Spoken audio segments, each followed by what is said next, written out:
আচ্ছা, আমরা মধ্যবিত্ত পরিবারের যে মেয়েরা আছি তারা যদি ঘরে বসে মাসে 10,000 টাকাও ইনকাম করতে পারি, সেটাও কিন্তু আমাদের কাছে অনেক বড় কিছু।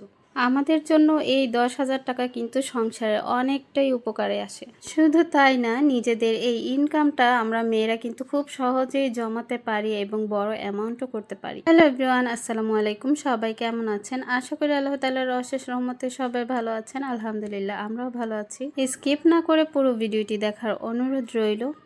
গত ভিডিওতে এই ফতুয়াটার কাটিং এবং সেলাই সবকিছুই কিন্তু দেখিয়েছিলাম, আর আমি বলেছিলাম যে এই ফতুয়াতে ডিজাইন হবে। তো সেখানে অনেক আপুরাই কমেন্ট করেছিলেন যে আপু ফতুয়াতে কি ডিজাইন করবেন। তো আর ফতুয়াতে কি ডিজাইন করব বলেছি, কিন্তু সেটা যদি না দেখাই তাহলে কেমন হয় না। তো একটু কষ্ট হলেও আমি কিন্তু এইটার ভিডিওটা শ্যুট করেছি। তো এই দুইটা ফতুয়ার মধ্যে দুই ধরনের ডিজাইন হবে। একটার মধ্যে হাতের কাজ হবে, আরেকটার মধ্যে হ্যান্ড পেইন্টিংয়ের কাজ হবে। দুইটা ফতুয়া কিন্তু সম্পূর্ণ আপু কালার চয়েস করে বলেছে, তবে ডিজাইনের কথাও কিছু বলেনি, বলেছে আমার পছন্দ মতো করে দিতে। তো আমি একটু সুন্দর করার চেষ্টা করেছি, মানে সিম্পলের মধ্যে গর্জিয়াস আর কি। আর বাচ্চাদের মানে ছেলে বাবুদের ড্রেস বা ফতুয়া পাঞ্জাবি যেটাই হোক, এগুলোর মধ্যে কিন্তু খুব বেশি গর্জিয়াস কাজ দিলে কিন্তু দেখতে খুব একটা ভালো লাগে না। ছেলেদের পোশাক ড্রেস এগুলো একটুখানি সিম্পল করলেই বেশি ইউনিক লাগে। তো সাদাটার মধ্যে আমি লাল যে সাইন পেন সেটা দিয়ে ড্রয়িংটা করে নিয়েছি, আর এগুলো কিন্তু ওয়াশ করলেই উঠে যায়। আর এটার মধ্যে আমি হ্যান্ড পেইন্টিংয়ের জন্য ড্রয়িংটা করে নিচ্ছি। আর আমি সবসময় পেন্সিল দিয়ে ড্রয়িংটা করি, কিন্তু এখানে পেন্সিলের দাগটা একদমই উঠছিল না। তারপরে আমি আবার একটা গ্লিটার জেল পেন নিয়ে নিয়েছি, আর ওইটা দিয়ে ড্রয়িংটা করে নিচ্ছি। যদিও এটার কালিটাও প্রায় শেষ হয়ে গিয়েছে, তো আমি হালকাভাবে কোনো রকম করে নিয়েছি। আমি দেখতে পাচ্ছি, হয়তো ক্যামেরাতে ভালো করে বোঝা যাচ্ছে না। তো এখানে ফতুয়াটা আমি ফ্রেমে আটকে এরপর হ্যান্ড পেইন্টিংয়ের জন্য রংটা রেডি করে নিব। তো এটাও কিন্তু আমার বিজনেসের একটা অংশ। আমি সবসময় চেষ্টা করি আপনাদেরকে আইডিয়া দেওয়ার জন্য। আর হ্যাঁ, এইটা আমি আমার বিজনেসের অংশে রাখতে চাইনি, কোনো একটা কারণবশত আর কি হয়ে গিয়েছে। ভেবেছিলাম কারণটা বলবো না, তারপরে আবার মনে হলো না বলেই ফেলি, যেহেতু আপনারাও আমার একটা পরিবার। আখিকে হয়তো আপনারা অনেকেই চিনেন, যার কিছুদিন আগে ওর হাজবেন্ড সাথে ঝামেলা হয়েছিল। মানে ও ওর সতীনের সাথে সংসার করছিল। হয়তো বা আপনারা চিনবেন, মানে তৃষা, আখি আর হচ্ছে আহাদ। তো যাই হোক, আর কিছু বলছি না। তো ওই আখি হচ্ছে আমার ছোট বোনের ফ্রেন্ড। তো আমি চাইছিলাম যে আমার ড্রেসের প্রমোশন করাবো করে, যেহেতু আমাদের পরিচিত একজন। আহ, তো এর জন্য ভেবেছিলাম ওকে দিয়ে আমি একটা আমার বিজনেস পেজটা একটু প্রমোশন করাবো। কিন্তু বর্তমানে ও একটু বাধা, মানে যেহেতু অন্য জায়গায় প্রমোশনের কাজ করছে, তো সেজন্য ও এক্সট্রা এখন ড্রেসের কোনো প্রমোশন করতে পারবে না বলেছিল। তো আমার ছোট বোন বলল, ঠিক আছে, তাহলে তোমার ড্রেস না দিয়ে তুমি ওর বাচ্চার জন্য দুইটা সেট করে দাও। তো আমি ভাবলাম ঠিক আছে, যদি আমার পেজটা একটুখানি মেনশনও করে দেয় তাহলেও চলবে। তো আখিকে আমরা ছোটবেলা থেকেই চিনি, আমরা একই এলাকাতে বড় হয়েছি। তো আমি একটা ভিডিওতে হয়তো আপনাদেরকে দেখিয়েছিলাম যে আমি দুইটা ফতুয়া গিফটের জন্য রেডি করেছি। হয়তো বা আমার রেগুলার ভিউয়ার্স আপুরা দেখেছেন। তো সেই ফতুয়াগুলো আমি রেডি করে পাঠিয়ে দিয়েছিলাম। আমার ছোট বোন নিজেই নিয়ে গিয়েছিল, যেহেতু ওরও বিজনেস পেজ আছে, তো ওরটাও প্রমোশন করানোর জন্য গিয়েছিল। তো যাওয়ার পরে এই যে কয়েকদিন আগেই আখি ওই ফতুয়াগুলো ওর বাবুকে পরিয়েছিল, মানে আয়াসকে পরিয়েছিল। পরানোর পর ও সেই ছবিটা আপলোড করার পর আলহামদুলিল্লাহ, মানে এত ভালো রেসপন্স পাবো আমি ভাবতেও পারিনি। অনেক দিন ধরে আমার পেজটা কিন্তু একদমই দুর্বল হয়েছিল, মানে আমি এত পোস্ট করি বা এত অ্যাক্টিভ থাকি, বাট আমার পেজে খুব একটা রিচ হচ্ছিল না, ভিউ হচ্ছিল না, ফলোয়ার বাড়ছিল না। কিন্তু আলহামদুলিল্লাহ ওর মাধ্যমে আমার পেজটা অনেকটাই গ্রো করেছে, মানে 1,000 প্লাস ফলোয়ার এসেছে, মানে 1,000 কমপ্লিট হয়েছে আর কি। আর সেখান থেকে আমার একটা ফতুয়া, মানে দুইটা ফতুয়া সেটের অর্ডার, একজন আপুই অর্ডারটা কনফার্ম করেছেন। আর আরও অর্ডার আসতো যদি আমি কাস্টমারদেরকে ছবি, মানে পিকচার দেখাতে পারতাম। যেহেতু আমরা এগুলো মানে আমি এগুলো অর্ডার খুব একটা নেই না, বা এগুলো আমি রেডি করে ঘরে রাখিও নি, তাই আমি কাউকে ছবিগুলো দেখাতে পারিনি। তারপরে আবার সত্যি কথা বলতে আমার এই কাস্টমাইজড অর্ডারের কাজ করতে একদমই ভালো লাগে না, কারণ এটা একটা টেনশন থাকে, প্যারা থাকে। যেহেতু আমি একাই সব কিছু করি, তো এই ফতুয়াগুলো, বাচ্চাদের ড্রেসগুলো রেডি করতে কিন্তু প্রচুর সময় লাগে। তো যেহেতু অর্ডার এসেছে তাই আর ফেরত দেইনি। তো এখনও প্রতিদিন প্রচুর SMS আসছে এই ফতুয়ার জন্য। তবে সবাই ছবি চাইছে, কিন্তু আমি ছবি দিতে পারছি না বলে মানে কেউই অর্ডারটা কনফার্ম করতে পারছে না। তো এখন ফতুয়ার জন্য কেউ ইনবক্স করলেও আমি খুব একটা রেসপন্স করছি না, কারণ এটার পিছনে আমার সময় দিতে হবে প্রচুর। তো যাই হোক, এক আপু বলেছিলেন যে আপু আপনি কি কাজ করবেন, আমাকে দিবেন, আমি হেল্প করব। তো আমি আপনাকে কিভাবে দিব বলেন, আপনি কোথায় থাকেন, আর আপনাকে তো আমি চিনিও না। এটা ঠিক, আমার হেল্প করার জন্য একজন মানুষ প্রয়োজন, কিন্তু এখন আমার অবশ্যই পরিচিত মানুষ প্রয়োজন। আমি তো অপরিচিত কাউকে দিয়ে কিছু করাতে পারবো না, তাই না? আপু হয়তো ভালোবেসেই এই অফারটা আমাকে করেছেন, আর হয়তো বা আপুরও অনেকটা হেল্প হতো, আমি জানি। তবে হ্যাঁ, যদি আপনি আমার পরিচিত এবং কাছের কেউ হতেন তাহলে কিন্তু অবশ্যই আমি আপনাকে নিতাম। সত্যিই আমার একজন হেল্পিং হ্যান্ড অনেক বেশি দরকার, যেহেতু আমার চ্যানেলগুলো দেখতে হয়, দুইটা চ্যানেল আমার দেখতে হয়। তার মধ্যে একটা চ্যানেলে আমি ঠিকমতো ভিডিও দিতেই পারছি না, কারণ এত কাজ আসলে একা হাতে করা সম্ভব হচ্ছে না। তারপরে আবার পেজগুলোতেও রেগুলার কাজ করতে হচ্ছে, তারপরে আবার সেলাই মেশিনের অর্ডারের কাজগুলো করতে হচ্ছে। মানে সব মিলিয়ে আমি সংসার সামনে দেখা যাচ্ছে একটু হিমশিম খেয়ে যাচ্ছি। তো যাই হোক, কোনো ব্যাপার না, আল্লাহ তাআলা চাইলে সব কিছুই সম্ভব। তো প্রথমেই যেটা বলছিলাম যে আমরা মধ্যবিত্ত পরিবারের যে মেয়েরা আছি তারা যদি ঘরে বসে মাসে 10,000 টাকাও ইনকাম করতে পারি তাহলে সেটাও কিন্তু আমাদের জন্য অনেক কিছু। আহ, বিশেষ করে মধ্যবিত্তরাই, কারণ আমরা কারো কাছে কখনো হাত পাততে পারি না, আবার নোংরাভাবেও চলাফেরা করতে পারি না। একটা বিষয় খেয়াল করবেন যে উচ্চবিত্ত আর যারা নিম্নবিত্ত এদের কোনো লজ্জা থাকে না, কিন্তু যারা মধ্যবিত্ত এদের কিন্তু লজ্জা থাকে এবং মান সম্মানের ভয় থাকে। আর এর জন্যই কিন্তু আমরা বাইরে কোথাও যেতে পারি না, যতটুকু করতে চাই ঘরে বসেই করার চেষ্টা করি। মাসে 10,000 টাকা ইনকাম করার জন্য উত্তম উপায় হচ্ছে দর্জি কাজ করা। আর শুধুমাত্র দর্জি কাজ করে মাসে 10,000 কেন, 20,000 টাকাও ইনকাম করা যায়। তবে হ্যাঁ, সেটার জন্য আপনার দর্জি কাজে অনেক বেশি দক্ষ হতে হবে। মানে আপনি সব ধরনের কাজে জানেন, যেগুলো বাচ্চাদের হোক বড়দের হোক যেটাই হোক সব কিছুই আপনি সেলাই করতে পারেন, এবং কাজের ফিনিশিং আপনার সুন্দর এরকম হতে হবে যাতে করে আপনার কাস্টমাররা ফেরত না যায়। এবং আপনার এমন একটা জায়গা থাকতে হবে যেখানে থাকলে আপনার সব সময় কাজ থাকবে, অর্ডার থাকবে।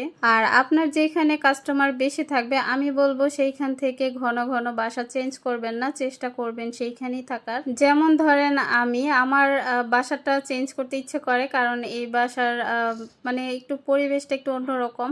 আমি চাইছিলাম আরও সুন্দর একটা পরিবেশে যেতে, বা আমার হাজব্যান্ডও চাইছিল, কিন্তু এইখানে থাকার কারণে অনেকগুলো পরিচিত মানুষ আমার হয়েছে। এখন যদি আমি অন্য জায়গায় চলে যাই তাহলে এই পরিচিত মানুষগুলো হয়তো আমি সেখানে পাবো না, আর নতুন করে মানুষ পরিচিত হতে কিন্তু অনেক বেশি সময় লেগে যাবে। আর এইসব কথা চিন্তা করেই কিন্তু আমি বাসাটা চেঞ্জ করছি না। তো এর জন্য আপনাদেরকেও আমি বলবো ঘন ঘন কখনোই বাসা চেঞ্জ করবেন না। যদি আপনি এ ধরনের কাজ করে থাকেন, বিজনেস করে থাকেন, বা সেলাই কাজ, দর্জি কাজ এগুলো করে থাকেন, তাহলে আমি বলবো এক জায়গাতেই টিকে থাকার চেষ্টা করুন, তাহলে দেখবেন আপনার কাস্টমার রিপিট হবে।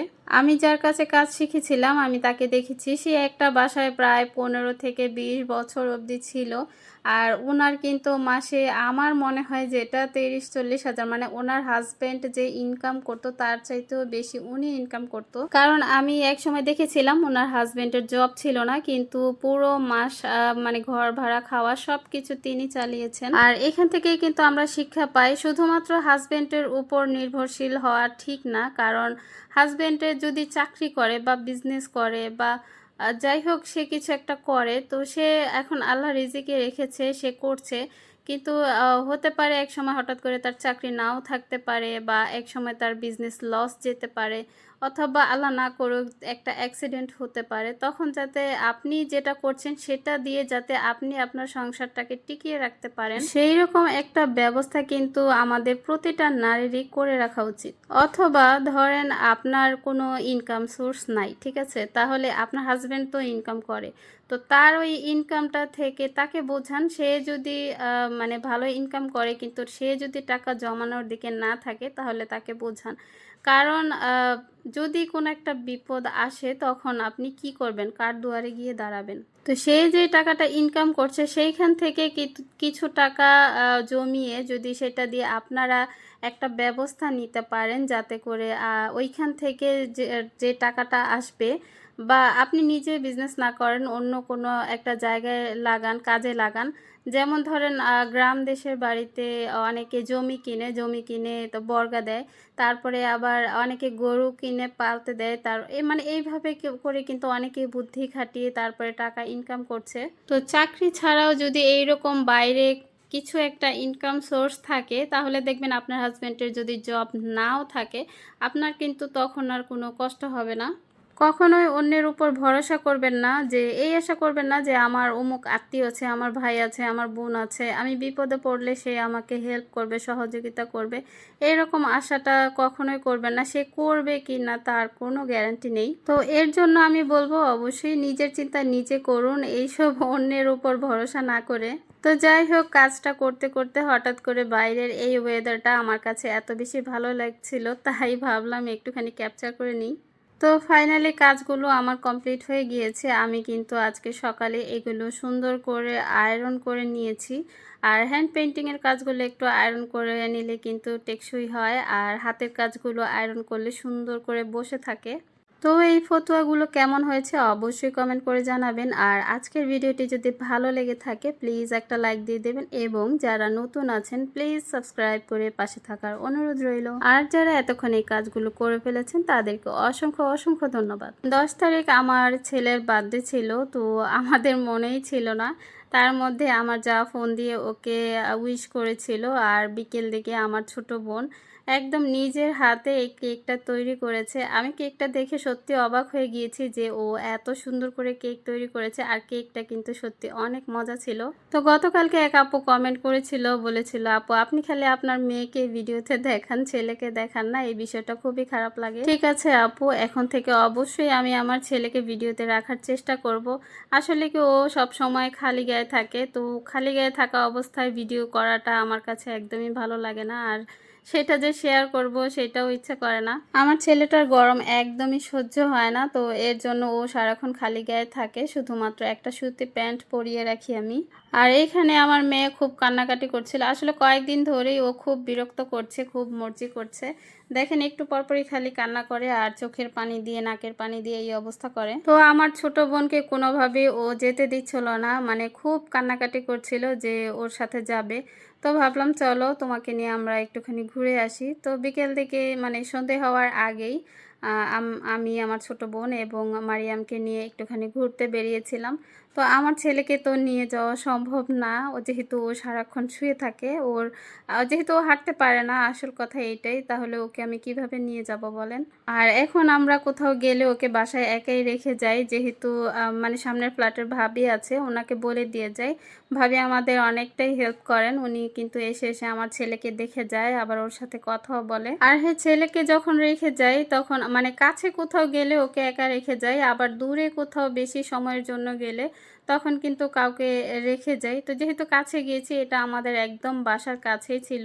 আমি যে এলাকাটায় থাকি এখান থেকে শহরে যাওয়াটা অনেক বেশি কষ্টকর, যেহেতু রাস্তাঘাটের অবস্থা একদমই ভালো না, আর অনেক দূরের পথ আর কি, মানে পথ যেন ফুরায় না এরকম।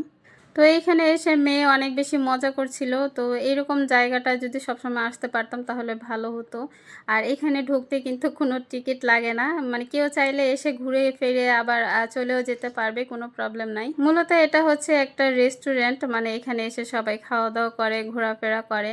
তো এখানে আমি দেখেছি মানে ঘুরে ফিরে চলে গেলেও কোনো প্রবলেম নাই। তবে আমরা এখানে ঘোরাফেরা করে কিন্তু খাওয়া-দাওয়াও করেছিলাম। তো এইখানে এসে কি, কি খেয়েছি সেটাও দেখাবো। আর হ্যাঁ, ওই খাবারের ছবি আপলোড করার পর আমার হাসব্যান্ড বারবারই আমাকে বলছিল, "আহারে কত কিছু খাইছে।" মানে এক কথায় আফসোস করছিল। আসলে সে ছিল না, সে অন্য জায়গায় ছিল যার কারণে তাকে নিয়ে যাওয়া হয়নি। যদি কাছাকাছি থাকতো তাহলে তাকেও সাথে নিয়ে যেতাম। তো এখানে আমরা লুচি আর চাপ নিয়েছিলাম, সাথে মোমো নিয়েছিলাম। আর মোমো কিন্তু আমার অনেক বেশি পছন্দের। তবে আমার হাসব্যান্ড এই মোমো কখনোই পছন্দ করে না। আসলে খাবারের দিক দিয়ে অনেক কিছুই আমাদের মধ্যে মিল নেই। শুধুমাত্র খাবার না, আমাদের মাঝে যেকোনো কালার বা যেকোনো ডিজাইন বা যেকোনো জায়গা বিশেষ সবকিছুই কিন্তু আমাদের মাঝে বেশিরভাগই মিল থাকে না। তো যাই হোক, এখানে অনেকটা সময় আমরা ঘোরাফেরা করেছি। আর সন্ধ্যের পরপরই আমরা এখান থেকে চলে গিয়েছি। তো মেয়েটার জন্যই বিশেষ করে এখানে আসা হয়েছে, যেহেতু ও বারবার খালি বাইরে যাওয়ার জন্য খুব কান্নাকাটি করছিল। ওর বাবা আসলে অনেক বেশি চিল্লাচিল্লি করে বাবার সাথে যাওয়ার জন্য, কিন্তু সেও সব সময় করে উঠতে পারে না। তো যাই হোক, ভিডিওটি কেমন লেগেছে অবশ্যই জানাবেন। আজকের মতো এখানে বিদায় নিচ্ছি। সবাই সুস্থ থাকবেন, ভালো থাকবেন। আল্লাহ হাফেজ, আসসালামু আলাইকুম।